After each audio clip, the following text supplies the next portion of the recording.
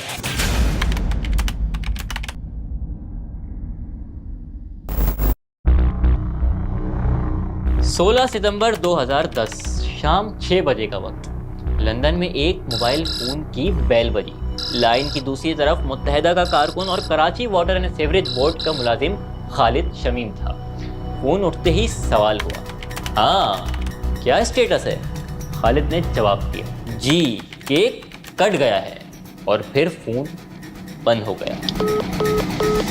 عمران فاروق کے قتل کے پورے منصوبے کا کوڈ نیم تھا مامو کا کیک۔ ڈاکیومنٹری کے اس حصے میں ہم آپ کو بتائیں گے کہ کس طرح ایم کے ایم ملیٹنٹ ونگ کا باپ کہلانے والا عمران فاروق خود ہی اس ونگ کا شکار ہو گیا، کیسے ان کی قتل کی گیم کراچی سے شروع ہو کر لندن اور کولمبو سے ہوتی ہوئی پاک افغان چمن بارڈر پر پہنچ کر ختم ہوئی۔ ایک ایسی سازش جس میں صفاقی بھی تھی اور غداری بھی۔ کیسے برداشت ہوگا؟ ہمت سے برداشت کرنا پڑے گا، ہمت سے۔ آپ بہادر انسان ہے، ہمت پوری دنیا کچھ نہیں بگاڑ سکی بھائی، ہمت دے دے، چھوڑنے کی انہوں نے کوشش کی بھائی۔ ہاں میں نکل رہا ہوں، کچھ لانا ہے تو بتا دو۔ یہ ایک ایسی کال ہے جو ہر آدمی ڈیلی کام سے واپسی پر اپنے گھر پر کرتا ہے۔ 16 ستمبر 2010 کی شام 4 بجے ڈاکٹر عمران فاروق نے بھی اپنی بیگم شمائلہ کو ایسی ہی کال کی، لیکن اس دن شام 5 بجے کے قریب جب ڈاکٹر عمران فاروق ہاتھوں میں ڈبل روٹی لیے اپنے فلیٹ کے نیچے پہنچے تو 2 لڑکے ان کے پیچھے پیچھے وہاں آئے۔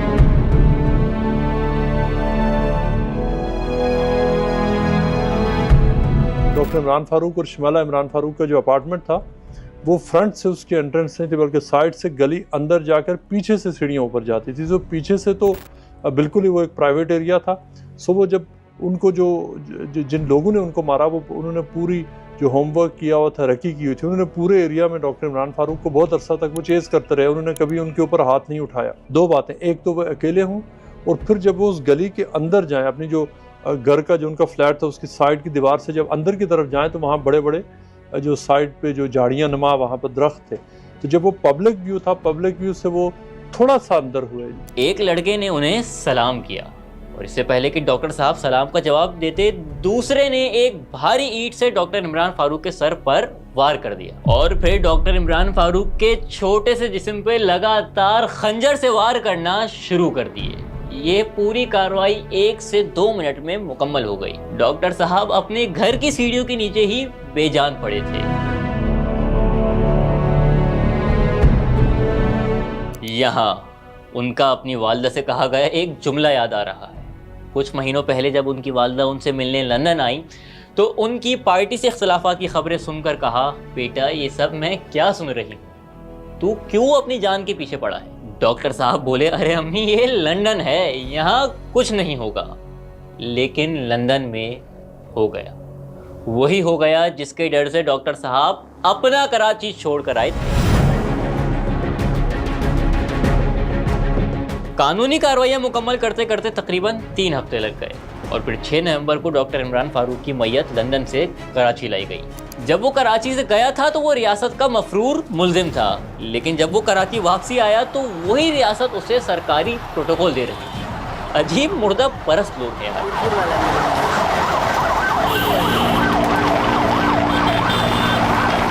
ڈاکٹر صاحب کا جنازہ پاکستان کے تاریخی جنازوں میں سے ایک تھا۔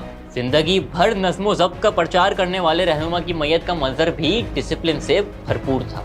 لاکھوں افراد شریک تھے، لیکن کہیں پتہ تک بھی ہل نہیں رہا تھا۔ پورے کراچی پر عجیب خاموشی، عجیب سوگ کا عالم تھا۔ I know that the pinch of it is being felt by the family, by the parents, by the widow, and by Qaid Tehreek Altaf Bhai. We all are in a state of mourning. We all are deeply grieved. وہ نوجوان کارکن جو عمران فاروق کا صرف نام سن کر جوان ہوئے تھے، وہ آج بھی اس کے آخری دیدار سے محروم رہے۔ کارکنان تو کیا، گھر والوں کو بھی ان کا آخری دیدار نصیب نہیں ہوا۔